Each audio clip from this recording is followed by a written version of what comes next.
Hello बच्चों, let's see this question and here this question say how did the forest act affect the life और pastoralist। यहाँ पे और नहीं है, ये ऑफ होना चाहिए था, यानी कि क्वेश्चन पूछ रहा है किस तरीके से फॉरेस्ट एक्ट ने पेस्टोरलिस्ट लोगों की यानी कि जो चरवाहे थे उनकी ज़िंदगी को बहुत ज़्यादा अफेक्ट किया, नेगेटिवली अफेक्ट किया था बहुत। तो यहाँ पे क्वेश्चन का की कॉन्सेप्ट है forest act affects over the pastoralist. अब क्या अफेक्ट पड़ा था तो वो देखते हैं।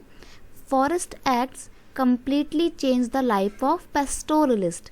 जो फॉरेस्ट एक्ट थे उन्होंने पेस्टोरलिस्ट लोगों की जो लाइफ थी उसको बहुत ही कंप्लीटली पूरी तरीके से चेंज कर दिया था। Because through these act now forest were declared as the reserve area.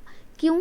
क्योंकि अब इस फॉरेस्ट एक्ट के थ्रू जो फॉरेस्ट थे, जो जंगल थे, उनको रिजर्व एरिया डिक्लेयर कर दिया गया था।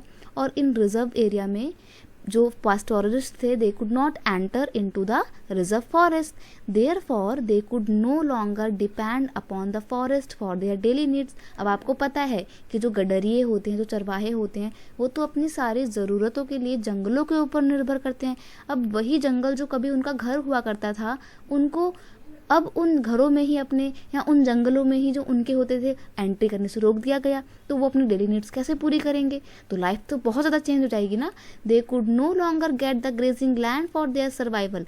अब वो अपने एनिमल्स के लिए, अपने पास्चर्स के लिए उस फॉरेस्ट का जो ग्रेजिंग एरिया था उसको इस्तेमाल नहीं कर सकते थे for their survival and their cattle survival.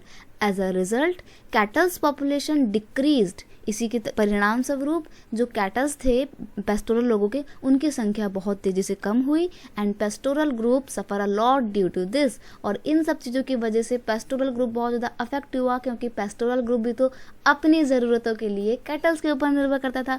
Kettles मरेंगे तो पेस्टोरल लोगों का क्या होगा? वो लोग कैसे कमाएंगे? तो उस तरीके से लाइफ बिल्कुल बदल जाती है इन फॉरेस्ट एक्ट के इम्प्लीमेंट होने के बाद से। I hope you understand it well. Best of luck.